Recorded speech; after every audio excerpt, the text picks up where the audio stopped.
All right, OBS is now recording, so we got the records and the records on top of the records. All right, Jack, you can see everything on your screen, right? You can see the draft board okay, or is it too small, or? I can see it. It's a little bit blurry fuzzy on my side. I don't know. Like you and I are clear, but yeah, it's because I'm pretty sure it's because it's a video of a, you know, it's just, there's a couple levels of degradation at this point. All right, well, what's going on? Anything, just, say the names as they come off in case I'm squinting at the camera, but there you go. We'll figure it out. Little squint never hurt anyone. Yeah. All right, well, anyways, what's going on, everybody? I am Garlic Johnson, obviously, and this is Jack Vickers, the Jack of all grades. Jack, it's probably been a year since these people have thought about you or have read that little bio in the front of the doc, if they ever read that at all. Just give us a quick 30 seconds. Who are you, and why did you waste all your time doing this for people that don't care about you? Quick summary. I'm bored and I have nothing to do. I just enjoy fantasy football. I enjoy other people's leagues and getting different perspectives. So it's something that Gar here asked me to do last year, and I enjoyed it and got a little help in the background for preparing for my own league. So it's a lot of fun, and not a whole lot about me. Just not a lot to do out in Wisconsin. So I figured, why not write 50 plus pages about football. Sure, sounds like a dream. Well, so like you said, you have already prepared a very extensive doc, because this year I had reached out to you, was like, hey, let's do this a little different. Let's have you write down everything you think about these teams first before the draft, and then I'll try to take the names away. I'm sure you could have guessed a team or two based on just what you know or what you've known in the past, but they were nameless, faceless teams, and I was like, all right, grade them all before the draft, and then we'll see what you think about the draft post-draft, so you can kind of give two different sets of thoughts. So like, how was it different for you, or do you feel okay about it, or? Yeah, it was definitely different. I think it helped me. Obviously, it took more time, but it helped me set it up really, really well, because I could go through looking at everything like in a tunnel where each team's position by position was kind of an easier breakdown. And then I think I had it split up so much that it wasn't being influenced by, oh, wow, one team has really strong running backs, so I'm just going to give them a great grade right off the bat. It was, okay, let's see what they do on paper, but then what kind of moves are they making? Are they just a team that has lucked into talent? Are they actually being active in like the waiver wire trade, stuff like that? So that part was fun. And then the before and after with drafts, I'm really excited about. I don't know who's picked who yet, but I think just for me, from an outside perspective, going in saying this is clearly the need, in my opinion, but whether the owners feel that way or not is going to be kind of interesting to see. Sure. So, you can see, obviously you can see the draft board in front of you, and I put the teams numbered in draft order. So I'm team 1, Brian's team 2. You don't know a lot of the middle people. You might know Brad, who's team 4. And then Josh, obviously, he's team 10. He won the championship last year, unfortunately. But you probably don't have a lot of thoughts just off the cuff, but before we actually start playing the draft, is there any guesses you wanted to make about any of the teams? 1-1 is a pretty safe bet to go Najee Harris. Just in all rookie drafts around the globe. But any other just random thoughts you had before we actually start and you just see the picks start going off the board? Yeah, luckily we're in a different dynasty league together, for those of you that don't know. So having this happened within the last month or so, it'll be a nice side-by-side comparison. I got to assume Najee's going 1, because you just really like picking at 101 in rookie drafts this year. So beyond that, I feel like Pitts is probably going to go earlier here than he did in our league, maybe. I feel like he's probably a safe top 5 pick no matter what, but I have a feeling he'll go like 3 or 4 and be some surprises. In our other league, Josh surprised. I think a lot of people have taken Trevor Lawrence as early as he did. I expect him to be more kind of in like the back end of the first round, but I feel like there's been a pretty consistent top 6 or 7 rookies and just maybe a couple in and out of order. So I expect it to be mostly chalk here with maybe a surprise around like 7, 8 type of thing. All right, well, rock on. Like I said, he's got the doc in front of him. He'll be just spewing his live analysis as we go, and I know Jack's got to get back to work, and I'm trying to get down to Blaine tonight, so I'll just go ahead and start. I start the video a little bit before the draft. You'll be able to quietly hear my audio from the video in the background. I did make it intentionally quieter, obviously, to not confuse the guests or the listeners too much, but it's there. And I didn't record into the other league mates' audio, and that actually kind of pissed me off because I wanted to, but I just fucked it up. So classic. About this at all, I'm not even sure what to do. So what, do I go Najee Harris, or do I screw it up here, Jack? Do I screw up all your thoughts? I got to assume you go Najee. I was looking at your team in the beginning. Running backs, I feel like, if you're picking number 1 overall, you probably didn't do super hot the previous year. But if I know you intentionally tank. So really, Najee, seeing him coming off the board right now, it looks like you didn't really need other positions as desperately as you did running back. I mean, Cam Akers is great, but you got a lot of question marks beyond that. So Sure. Does Najee like fix your running back room? I don't think so, but I think between him and Cam Akers, you can build around them. They both seem like they'll be locked in guys for at least the next few years. Like they're going to get the work. So I think Pro Football was projecting Najee to get like 275 touches this year. Some other people are saying 300 plus. So I mean, even just by volume alone, he doesn't have to be really efficient. And defenses aren't going to be able to stack the boxes on him with all those receivers. So I like that. I think it's a smart pick. I think you're locked in with your clear Kyler Murray option. I mean, your receivers, Calvin Ridley and Keenan, I think you can just be just fine with. So really everything else is good enough, at least starters wise on paper. It's just whether you have injuries, but I think you can't really afford to focus on depth until running backs are fixed. So yeah, sure. I think it's a solid move. It's what I envisioned for you coming into it. Jack, that warms my heart. Yeah, I didn't know you were team number one. I had no idea, so I was a little mean to team number one in the rankings. But that's why you keep it anonymous to make sure that I'm staying true to myself. Try and take that bias out of it. I know you probably have another at least 30 seconds or so. So right up on the clock right now, Brian, he is the elder of our league. And he went like classic white privilege. Like he just said his pick out loud, just as an entitled old white man. He was like, this is the player I want. And, I was like, no, go put it in your phone and learn how to use technology, you old white man. So, I mean, looking at your notes for team 2, any guesses on what Brian does here?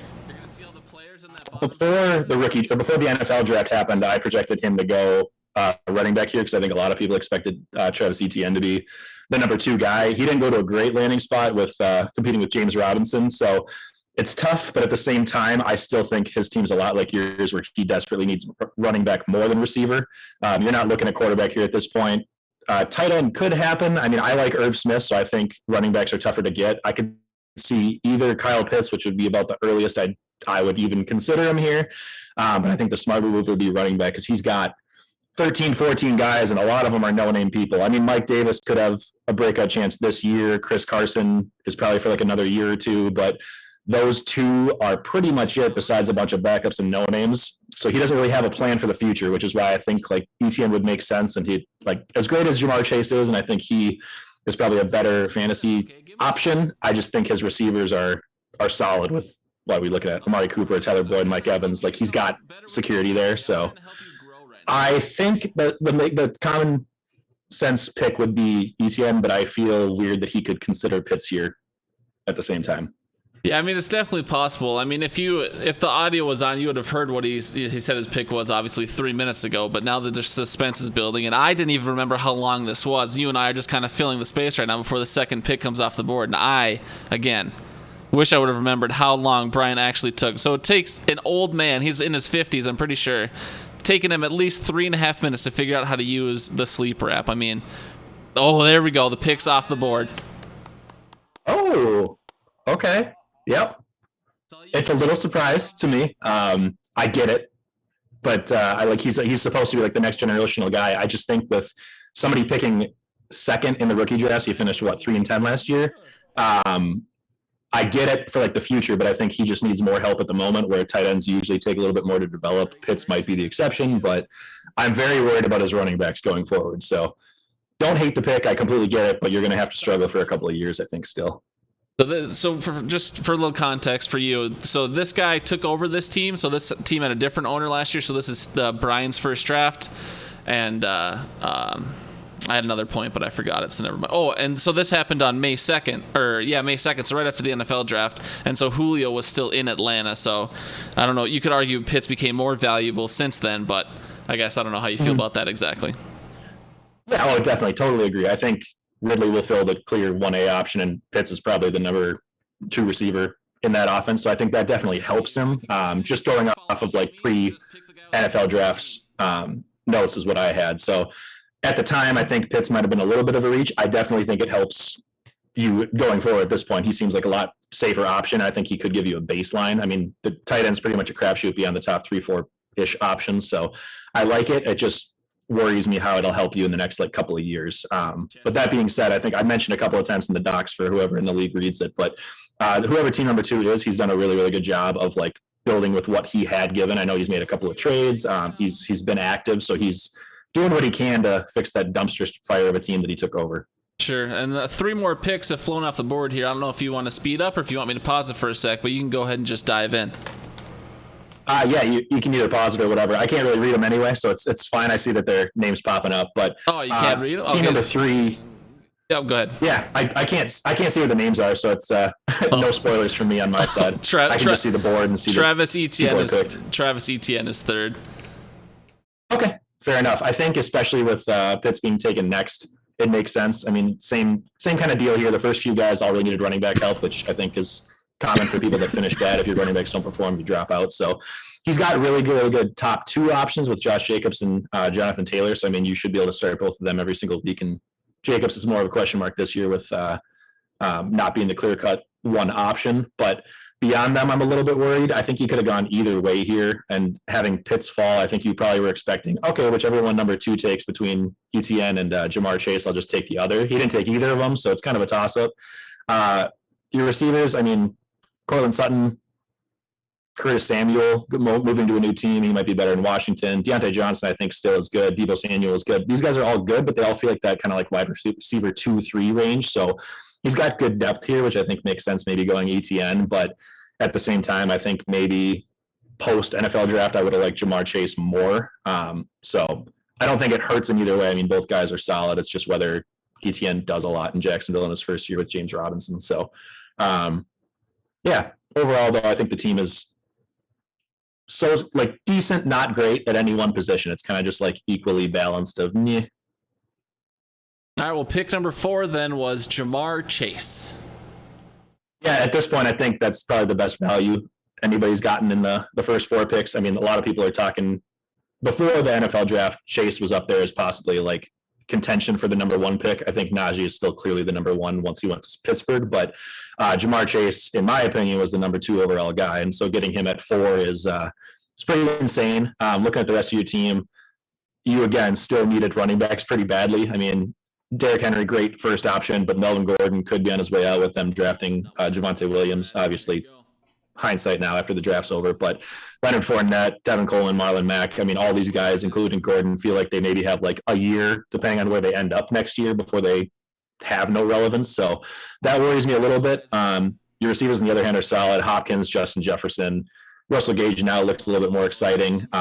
So first 3 guys are pretty good, and I think Cooks will just be good by default with volume, but not a ton of depth. So I think it's kind of more you're just taking best player available, which is always smart. You don't want to reach for a position when ETN is gone. I don't think it makes any sense for you to have taken Javonte Williams. So getting a receiver at that point, the first receiver in the draft at 4, I think is just the smart move. Number 5 went Javonte Williams. Yeah, this is kind of what I've been seeing. I feel like it's a clear, those first 4 guys in any given order with Najee, and then Pitts, ETN, and Chase should be 2 through 4. 5, I think, is kind of where the drop-off happens. I mean, Devontae Smith and Jalen Waddle both seem like a tier below Jamar Chase, and I think it's a very clear 1 and then 2 for the running back. So it's kind of that, like, where the draft starts to break off a little bit, no man's land. I think Javonte Williams still makes sense. You're not going to get a lot out of him in the first year. I think best case, maybe he splits 30 to 40% of the carries with Melvin Gordon, but he could be a guy that Denver could move on to from Melvin Gordon in a year or so. I think he's a guy that could potentially do 3-down work. Looking at your team, clearly you took a high pick last year with Clyde Edwards-Helaire. I think you were probably number 101 if I had to guess. But then beyond that, you got the 2 less beneficial versions of the Rams backfield with Henderson and Malcolm Brown. Gibson is also a beast, so getting him and Clyde Edwards-Helaire in the same draft last year was insane. But other than those 2, you really got nothing. So I think Williams as like your potential 3 who could turn into more is good. I mean, worst case, you can use him as a flex probably after a few weeks in the year. And your receivers with Claypool, Thielen, Lockett, Ayuk, DJ Moore, like all solid guys. So you don't need any receiver help there. I think Williams makes a lot more sense than Smith or Waddle at that point. So solid pick. All right, numbers. So some could argue number 2 was a head scratcher with Kyle Pitts going as early as 2. Number 6, though, was easily the biggest head scratching pick of the draft. Number 6 goes Amari Rodgers. And again, this is May 2nd, right after the NFL draft. So that's what, 2nd, 3rd round pick, Amari Rodgers? Yikes. Why? Okay. Spoiler alert. I did not have that in my mock drafts whatsoever.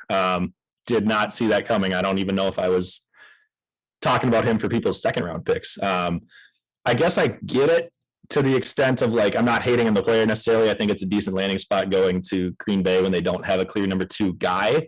But that being said, like I also doesn't make sense to take running backs here. So you can pretty much take that off the table. You're obviously not going to take tight ends because Pitts is the only one worth a first round pick. In my opinion, think it's too early to take Trevor Lawrence, but even if some people don't, you've obviously got Patrick Mahomes, so you don't need him. So it pretty much locks you in at receiver, which is great. You made the right call for a position, but like of all people, you're going to pick him over Devontae Smith, the Heisman winner, and Jalen Waddle, who a lot of people argue might have been the better receiver on that team. Like those two are both solid guys that I think went to decent landing spots and could, I mean, not in the first year. Like Smith, honestly, could be the wide receiver 1 in Philadelphia year 1. Like we don't know what to expect coming out of that receiving corps, but Waddle, I know there's a lot of competitive receivers in there for fighting for targets. So I get that might have scared you away a little bit, but I think in a year or two, he's probably going to be at least the number 2 option in Miami once Fuller leaves. So passing on both of them for Amari Rodgers, who, I mean, the other 2 guys have first round draft capital. They're in better landing spots. They maybe don't have a better quarterback, but at this point, we don't even know if Aaron Rodgers is going to throw to Amari Rodgers. So I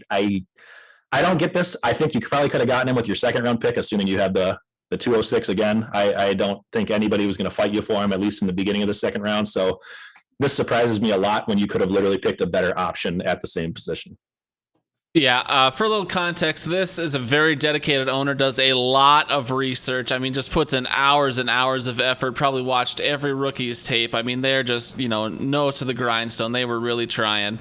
But, unfortunately, after all that research, I believe the last 2 rookie drafts, they have been actually driving on the road somewhere, like across the middle of nowhere, North Dakota. So all that effort they put in, all that preparation, for how prepared they were, just kind of goes out the window when you're driving. So, T, the smartest fantasy player we got, that's his name. He's my cousin. So, I mean, you hate to see it, but bit of a head scratcher. All right, number 7 goes Devontae Smith, wide receiver, Philadelphia.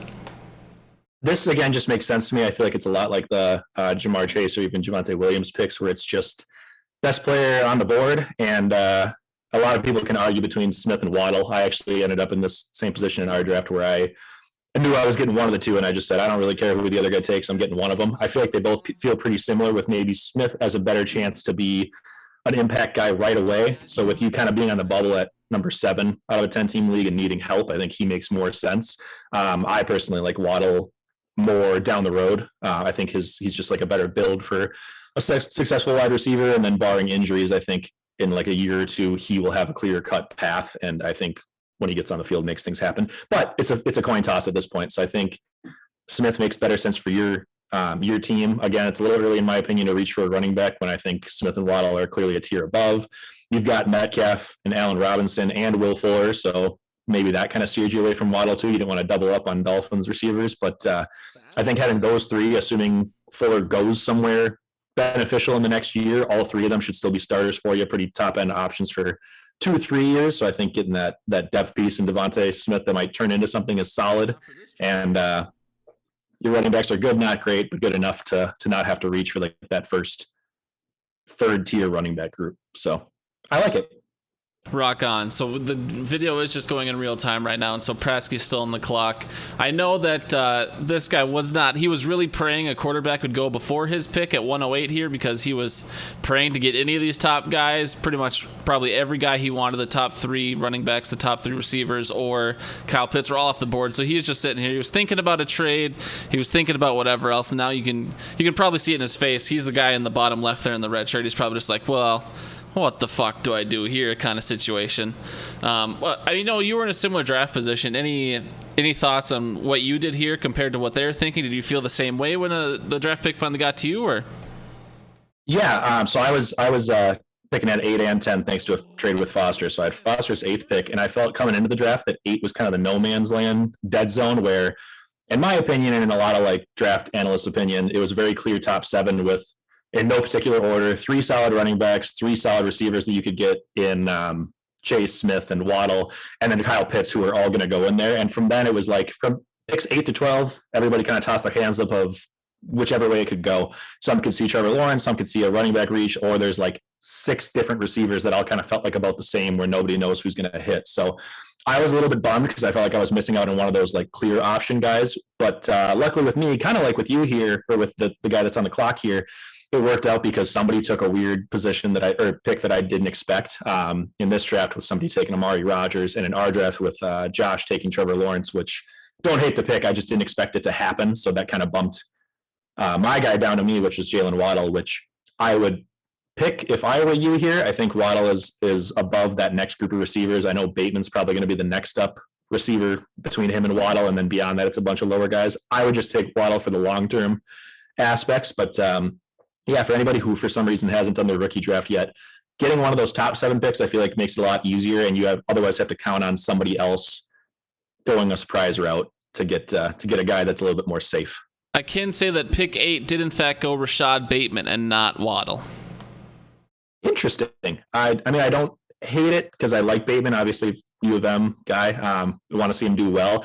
I hate the landing spot. I think even with Waddle having to fight for targets beyond a few other receivers in the first year, I think in year 2, he will be in a better spot. Whereas Bateman could be the 1A in Baltimore, and it might not matter. I mean, speaking as a guy who until recently had Hollywood Brown as a wide receiver on his dynasty team, it's just miserable. You're hoping for like 150-yard touchdown, and that's it, just because Lamar doesn't throw the ball. So while Bateman might be just as solid of a receiver, I just don't know that he's going to be consistent for you. I mean, your team is good. I just like, with Bateman getting such a small piece of the receiving pie, unless he surprises people year 1 and all of a sudden explodes and Lamar starts throwing the ball more, are you really going to start him over like the other options that you have currently? I mean, you've got Kenny Galladay, you have Hollywood Brown, so interesting. You're comboing the Ravens receivers. I mean, CeeDee Lamb, T.Y. Hilton / Michael Pittman, Indy, Cooper Kupp, T. Higgins. Like, I just don't know that you're going to feel confident enough to start Rashad Bateman, so that kind of worries me. Then again, this is the team we're talking about that has the insane running back core, right? So he's not going to go running back either with CMC, Barkley, Zeke, Chubb, all of them. So I get the receiver pick. I just think I might have gone Waddle, because then at least you have different offensive options or different teams where you're looking at Hollywood Brown on the Ravens and Waddle on the Dolphins versus 2 guys from the same squad. So don't hate it. Everyone's got their own thoughts on those 2, but I would have definitely gone Waddle instead. Sure. All right. Pick 9 here did go Jalen Waddle. Team 9 did go Jalen Waddle. Probably a bit of a run to the podium moment. Obviously, Amari Rodgers pushes Waddle back, and then Bateman goes before Waddle as well. So I'm sure Derek sitting at pick 9 was like licking his lips, seeing Waddle fall, and then just kind of sprints to that draft button as soon as he's on the clock. Yeah, definitely surprising. It's another one that I didn't expect to fall where he did, kind of like Chase falling before. So pretty easy. I don't think you really have to overthink this. I'm sure you had different plans coming in, expecting him to be gone. Maybe you were considering Bateman here, or if you were going to start like the next running back rush. I'd be curious to see what your plan was before that. But I think pretty much all those just the papers get scrapped at that point. You say, okay, I'm just going to take the best guy. You didn't specifically need anything like horribly more than another. I mean, you can get by running backs wise with David Montgomery, James Robinson, or James Conner is hopefully your number 2. So you probably needed a running back a little bit more compared to your receiving core of AJ Brown, Tyreek, and Michael Thomas. But I think it's just like that. Take the best player available and figure it out from there. Yeah, I think you definitely need to find a running back in the next round or 2. The problem is who's going to fall. So made the right call. Will it help your team necessarily more than another position? Maybe not, but I think your team, I mean, you made the championship last year and the year before. So your team's probably good enough to get you there either way. And then this is just building for the future with dynasty receivers. Rock on. Well, pick number 10, this is Josh, last year's champion.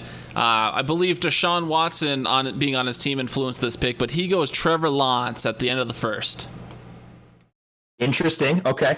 Josh, are you planning on buying a Lawrence jersey this year? Because you've taken him in 2 different drafts now. It's I don't know if this was the plan, if this was just like Trevor's my guy and maybe he's super high on him. I mean, obviously he should at least be a top 10 to 15 quarterback over the next decade, probably, no matter how he really works out. I mean, he's supposed to still be solid.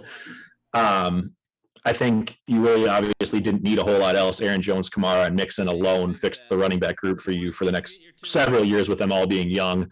Your receivers are solid. Diggs, Devontae Adams, Terry McLaurin, Robert Woods. I mean, you don't need a starter, so I totally get that. And Mark Andrews here, I mean, you're not going to take a tight end at 110 anyway, but your starting core is pretty crazy looking. So I completely get it. I mean, looking at quarterback, if you had maybe one other locked in solid option besides Deshaun, not having to play the gamble of is he going to play this year or not, maybe then you don't do it. But I do like that you kind of backed it up with Jameis Winston and Taysom, because you're going to get somebody out of that Saints quarterback room. But now potentially best case scenario, Deshaun only misses part of the time this year, maybe holds out for the entire year and he's back in 2022. You've got him, who he's always been a top 5 quarterback, and Trevor Lawrence, who probably pushes for top 10 this year alone. So, I mean, your quarterback room is locked in forever. It was surprisingly who I mocked Josh to take was at pick 10. So I think it was kind of just more by default of he doesn't need anything else, and I don't really know who else is left because everybody else kind of feels up in the air at this point. So, Josh, I like it. Rock on. Well, I know it's already 12:30 for you. I mean, the first round is where we're going to spend our most time anyways, but if you want to speed up, go ahead. I took Trey Lance here. Team 1 took Trey Lance here at the pick 11, the 201. I like that a lot. I think Lance probably has more upside. Maybe the first couple of years once he wins the job over Jimmy G. I mean, you've got Kyler, who you're going to start pretty much no questions. But Lance has the ability with that crazy rushing upside and go into like a perfect rushing offense where I can see him lighting it up and being another great quarterback just on his running alone. So I like it. All right, and then looks like Prasky hasn't picked yet. So this is the same guy who picked at 108. He had kind of 3 picks here within a 7-pick span. He ends up going Rondale Moore at number 2. So this is not the same guy as Kyle Pitts. This is Rashad Bateman guy. This is Team 8 takes Rondale Moore. Got it. Okay. I like that here. I like the doubling up on receivers because I'm not sold on Rashad Bateman. Still a little bit surprised that nobody else has taken a running back yet. I know we talked about that tier of receivers, but the running backs like Michael Carter, who went to the Jets, and Trey Sermon, actually, who had followed your new quarterback to San Francisco. I would have been tempted to take one of those 2 guys here, but I completely get it with loading up on a couple of guys that could hit big. So, all right, pick number 3 went Elijah. Team 3 went Elijah Moore. Elijah Moore, okay. He had ETN in the first round, correct? So he's kind of just taking one of each now. So filling up that depth a little bit better. I like your running backs solid overall, and then your receivers we talked about earlier. They'll kind of feel like that wide receiver 2 to 3 range. So I think any depth you can get here is solid. Getting that next tier of receivers before it really falls off into nothingness. Either one of the Moores I would have been happy with, but I actually prefer Elijah Moore. I think him and the Jets offense has been a little bit scary in recent years, but with Zach Wilson now, and I think they don't really have a proven number 1 option. Moore could slide in there, so we'll see. Gotcha. All right. And then for what it's worth, I also like the Elijah Moore pick. If I didn't need a quarterback, I definitely would have taken Elijah Moore at the 201. So this is team number 8 again. And it's funny you mentioned running backs. I won't quite spoil it, but I'll just say the entire second round, I was desperately begging each team here to trade their pick to me, and no one ever did. And I cried about it a little bit once my guy finally comes off the board here. But Prasky really takes his time, finally takes Kadarius Toney at the 204. But again, this is team 8. Team 8, okay. Toney was kind of a good one for me. I know he fell into, was it the late 2nd or early 3rd for our league? It was a little bit surprising. I mean, he was kind of the shock of the NFL draft where he went in the first round to New York. I think they didn't really need him. I mean, they went and signed Galladay this offseason. They still have solid receivers with Slayton, Sterling Shepard, plus Ingram coming back, Saquon taking targets away. So I don't expect Toney to do a lot. I think this is more kind of a pick of just draft capital than anything. So don't love it. Nothing against the owner here, but I'm not loving the Toney pick. Gotcha. All right. Well, then team 5 at 205 goes Justin Fields. This is another one I like. I feel like a lot of people are kind of, it depends on personal preference for Lance or Fields. I think Lance has a lot better rushing ability, but Fields went to a really solid spot. He's got an alpha wide receiver in Allen Robinson. He's got a great running back, so he's got the weapons around him. There was some nonsense about the offensive coordinator and Matt Nagy in Chicago coming out and saying, "Oh, we don't think he's going to be our starter. We're going to roll with Andy Dalton." Where it's like, come on, that's not going to happen. But whenever he does get the starts, I think he should be probably the best Bears quarterback that they've had in a few years. So I like it here. I mean, you have Aaron Rodgers, but who knows how many years he has left. So playing for the future with that, plus it's a question mark for you with Carson Wentz. I mean, I've got him in Dynasty too, and we don't know if he's going to return to form or if he's going to basically be cuttable after a year. So I like this as your kind of future security pick. All right. So you don't believe in like the Ohio State curse? If you look at the history of Ohio State quarterbacks, they're all pretty garbage. You don't think that's real? Just a coincidence? I definitely would have gone Trevor and Trey Lance above Fields. I think he would have been my third guy over Zach Wilson and Mac Jones. So I definitely think it's a clear number 3 option, but I still think I like the upside. I mean, you're getting in the middle of the second round, and you're especially with taking Javonte Williams, your running backs and receiver core are both pretty decent. So I like the upside of him, plus the fact that worst case scenario, Carson Wentz flops in Indianapolis and Aaron Rodgers maybe leaves the Packers or only has a year or 2 left. I like that kind of shot of taking him where he could turn into a franchise guy and maybe be like a fringe top 10 to 15 quarterback in a couple of years. So I don't know that I'm putting all my chips on Justin Fields, but I do like the kid, and I think he's got good potential. Gotcha. All right. So this is 106. This is Team 6. The Amari Rodgers Fugazi. He went Terrence Marshall at 206. Okay. I mean, I actually like your Terrence Marshall pick over Amari Rodgers. I think I would have potentially even taken him over Rodgers at this point. So I think, again, you could have probably taken a better option player, like maybe Devontae Smith or Waddle or even Bateman at the 106. If you really wanted to go wide receiver with your first 2 picks, I think you could have gotten one of them and really had your pick of either Amari Rodgers or Marshall. Like one of the 2 would have been there at this point. So you redeemed yourself a little bit. You're really going strong on wide receiver depth for a team that's decent at wide receiver. I mean, you got Julio, who obviously moved since this pick, but Chris Godwin's solid. Gallup's solid, and Juju is okay. So, I mean, I get what you're trying to do. I like your running backs enough where I feel good about it. I just don't know that I like the draft strategy coming in this year. All right. Team 7 at 107 goes Michael Carter. Finally. I was shocked that hadn't been a running back in like 12 picks. It had been a while.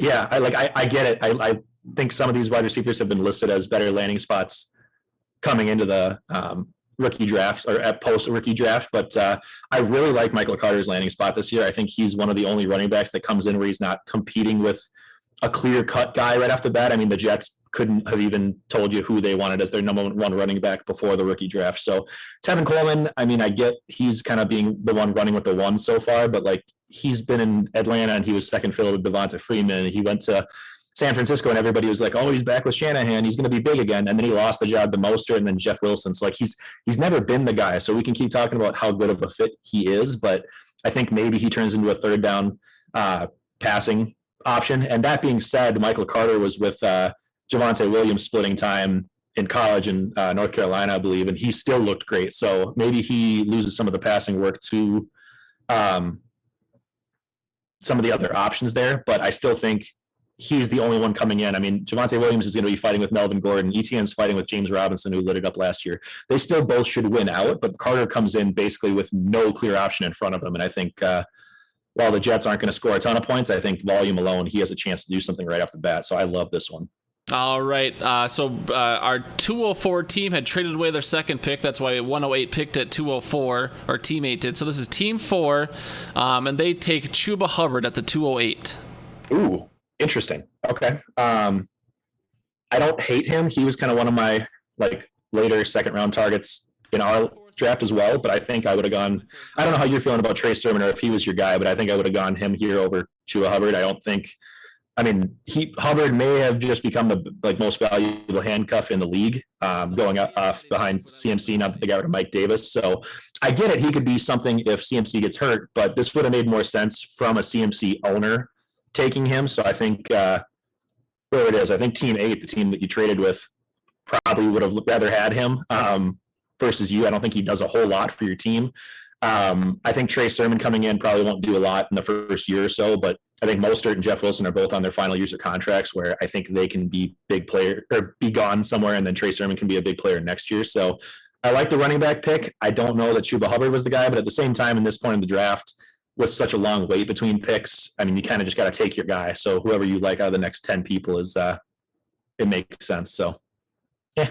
Well, speaking of me trying to trade up and speaking of Trey Sermon, the guy at 209 would not accept my trade because my trade kept going down as the draft progressed because I was, was getting closer and closer to my pick, but he wouldn't take my offer at the point. He was offended. He thought it was a low ball, but Team 9 takes Trey Sermon at 209. I eventually get him in a trade post-draft, having to give up more than I would have previously, but Trey Sermon goes to Team 9 at 209.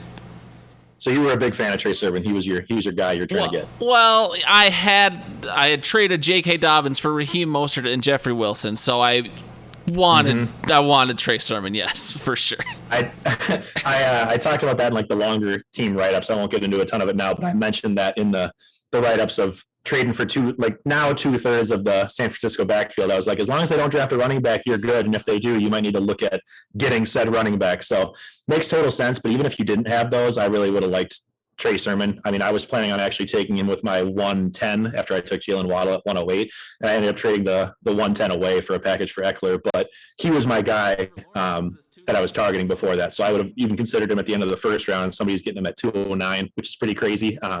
I think San Francisco traded up to get him. They're pairing him with Trey Sermon, who, yes, is a running quarterback, so like that might be a little bit, but you could see a pretty dynamic backfield here in like a year or two once those older running backs get out of the way. So I like Trey Sermon's upside just as much, if not more, than anybody from the late second round beyond.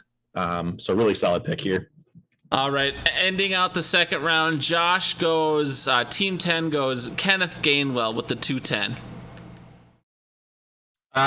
Okay. He's probably the last running back left that you could group into this area here. I actually probably would have preferred him over Chua Hubbard. I would have probably gone Trey Sermon, Michael Carter, Kenneth Gainwell, and then Chua Hubbard, like with a couple of receivers mixed in before him. So I like getting Gainwell here. I think it's kind of your last chance, like I said, to get a running back. Otherwise, everybody that is left for you at the 310 is going to be terrible. So he comes in as probably the number 2 option right now with Miles Sanders in Philadelphia. They do have Kerryon Johnson as well, so not sure that Gainwell is going to do a lot right off the bat, but he seems like he's the best receiving back in the entire rookie class, so he may see the field with third downs. You're not going to obviously have to play him. You got Aaron Jones, Kamara, Mixon, so I don't think this is a current pick. I think this is a future where it's just a let's see if he hits, let's see if he kind of becomes the Darren Sproles role of old from the Eagles. So I like this here.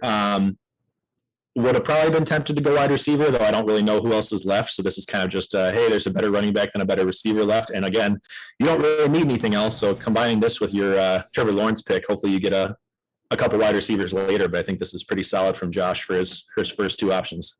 Gotcha. So now we're in the third round. I just changed the timer on the draft picks. So instead of 5-minute timers, now it's only 90-second timers. So these picks will start to fly. Perfect. And I know you need to get back to work. So, I mean, anything in the third round or later has like, unless it's a quarterback, probably has like a 5 to 10% hit rate. So it's not like these players are going to be significant anyways. But after going full tilt, after not going Trey Sermon, I went Zach Wilson at the 301. So I've taken 2 quarterbacks now.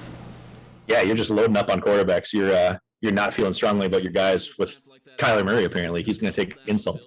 I mean, Kyler Murray was literally my only guy, though. So I think Ryan Fitzpatrick I had picked up, but yeah, that makes total sense. Now at this point with the other 2 rookies sitting there, you got to imagine at least one of them hits. So, I mean, maybe Ryan Fitzpatrick comes out in the beginning of the year and lights it up, and you can move him for a QB needy team for like, future pick or like a lower piece option or something like that. But I think Fitzpatrick becomes expendable with this is a nice job making sure you're never going to have to worry about your quarterback again, because at least one of them should do something. I think Zach Wilson, like you said, probably has the biggest chance of hitting of anybody in the third round, because who the hell are you going to take? Right. And then, so for what it's worth, though, I did in that trade right after the draft, when I got Trey Sermon, I did trade away Zach Wilson. So I literally flipped him right post-draft. So, but anyways, I mean, I'll start fast forwarding through these picks, and I'll just mention them. And if there's actually guys you like that you think are significant, you can talk about them. But Diami Brown goes to Team 2, and then Belvin Jordan goes to Team 3.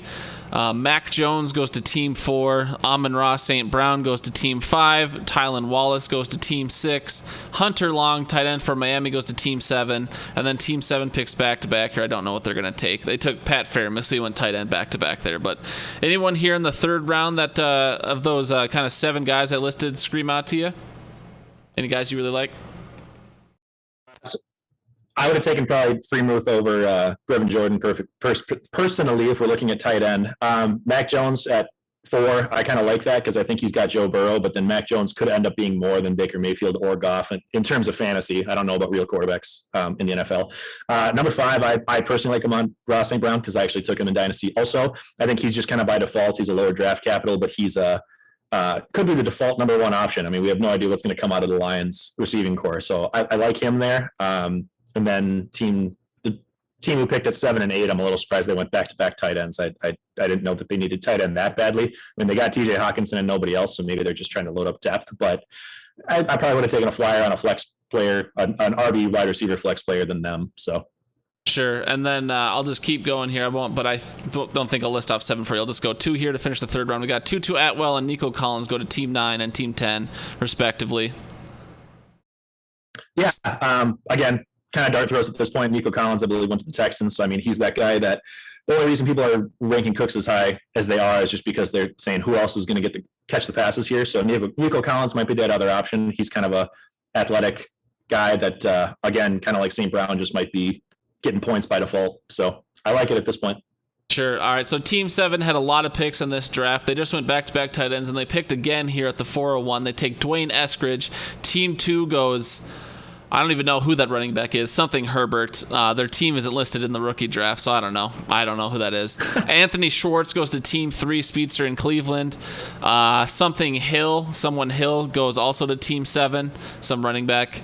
And then something Trey McKitty, I want to say, the Los Angeles Chargers tight end, he went 405. I feel like your league is, or some people in your league are valuing tight ends more than I would have thought. I mean, I'm a little surprised that there's 5-10 tight ends off the board right now. Like, I can tell you that the 405 was an auto-drafted pick. Okay. Oh, poor guy. They ran out of their 90 seconds and just, Oh man, you got to have somebody else in your queue. That's a tip for everybody else. Put a higher level position of need in your queue. All right. So yeah, tight ends keep flying. Speaking of, at 406, we have another tight end. I don't know his first name. Something LaBelle, the Arizona tight end. Some Watkins receiver goes 407. Some running back goes 408. Kyle Trask goes 409 to Team 9. And then Josh Palmer, Chargers wide receiver, goes to Josh at 410.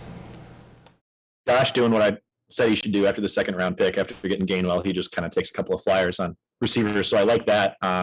Again, like you said, it's 5% chance maybe that any of these guys turn into something. So I like loading up on extra depth where you can. Kyle Trask at the end of the 4th is solid too, just because, I mean, quarterbacks are going to have a better chance. You're not going to really waste a mid-level pick on a quarterback without at least some point giving him a chance to start. So don't hate it. But yeah, there's not a whole lot else that's jumping out, at least in the 4th round to me. There's a couple of guys that I was targeting in like the 5th that I tried to trade into just as a early waiver wire pickup, but nothing exciting so far.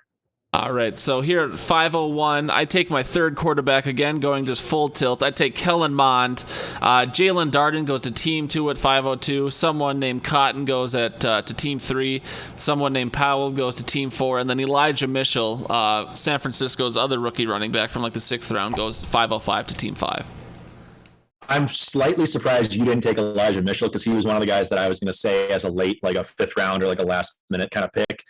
He's a guy that for some reason the 49ers got the guy they were looking for, saying this could be like the new 1-2 tandem that Mostert and Jeff Wilson were. So I would have been tempted with you missing out on Sermon at the time / trying to trade for him, that you didn't just go full, I'm getting every single 49ers running back and making sure I get the passer that comes out of there.